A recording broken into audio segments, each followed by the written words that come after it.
So guys, welcome to this episode of Features for Teachers. As always, this is Aaron. So my school is having a professional development day this week, and I started to think about the places and sources of information that I go to for my own professional development. And I gotta say, the most worthwhile place that I found lately is actually Twitter. Now, that wasn't always the case. A couple years ago, I was not a member of Twitter until another colleague kind of turned me on to this and said it might be a place that I would actually really like. And to be honest, I wasn't really quite sure about that because I felt that social networks like Twitter, Facebook, Instagram is really just a place for teenagers to just kind of hang out, gossip. It wasn't really something that I was interested in. But once I got on there and tried it, I found that there were actually some awesome organizations with some great resources that I was actually able to use in my classroom. And so, with that in mind, I was starting to think, why don't more educators use social networks like Twitter to further their own professional development?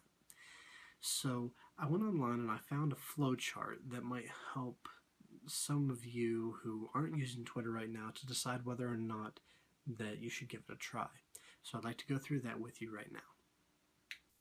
So, should you use Twitter? That is the question. I love this flowchart from Sylvia Duckworth. So basically, we're just going to start at the beginning, answer a series of questions, and hopefully at the end we'll receive the answer of whether or not you should use Twitter.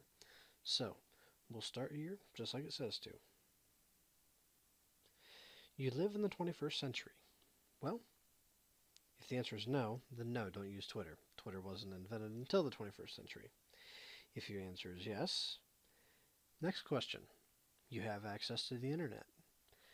Most people in the United States have access to the internet, whether it's at the local library, whether it's on your smartphone, whether it's on your tablet, or whether it's on your PC at school or at home. So, I'm going to say the answer is yes, but if the answer is no, then no, don't use Twitter. But if you do have internet access, next question. You'd like to learn and share. Well, quite frankly, I'm a teacher. And if I didn't like to learn and share, I don't know how effective of a teacher I would actually be. But if the answer is no, then follow the flowchart and no, don't use Twitter. But if you do like to learn and share, the answer is yes. Next question. You have a growth mindset. I expect my students to have a growth mindset. I want them to grow from the time that they start with me to the time that they leave me. So, yes, I have a growth mindset. Also, I like to learn. I expect to learn throughout the rest of my life. So, I'm going to say the answer is yes. But if the answer was no, then follow the flowchart. No, don't use Twitter. So, my answer is yes. Next question. You like to make international connections. Personally, I don't think that there's anything much cooler than making international connections whenever you can have conversations with people about things that are going on in where they live versus things that are going on where we live, how they do things, how we do things, why there are differences, should we appreciate the differences.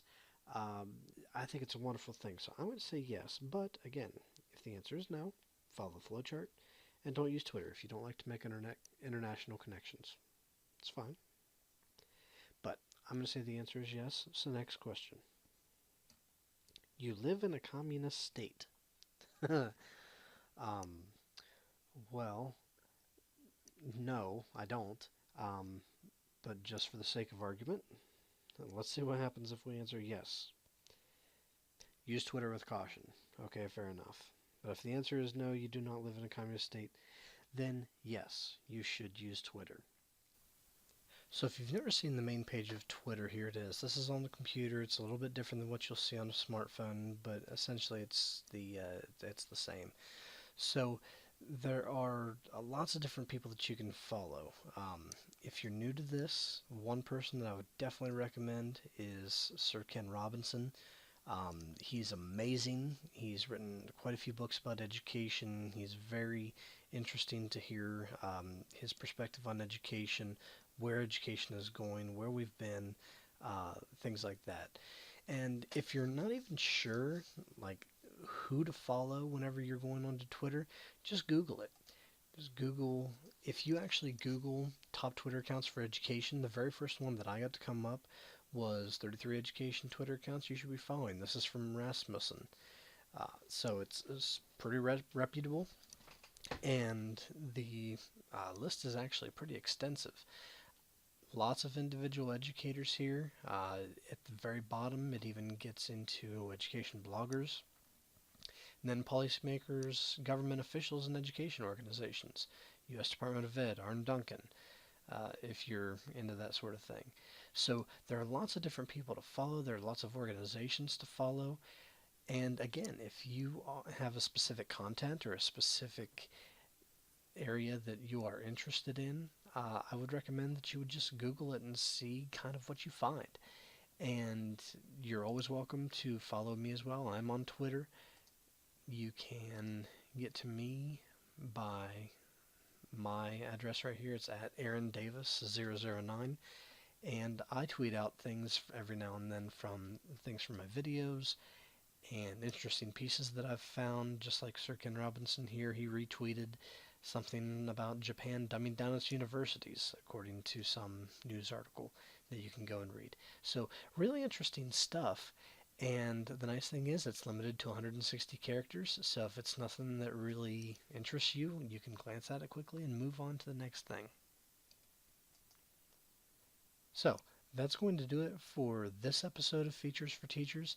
On a separate episode, we're going to still talk about Twitter a little bit more, but we're going to go into implementing it in the classroom and some resources that I've kind of put together for that as well. So, as usual, thank you guys for watching, and we'll catch you the next time.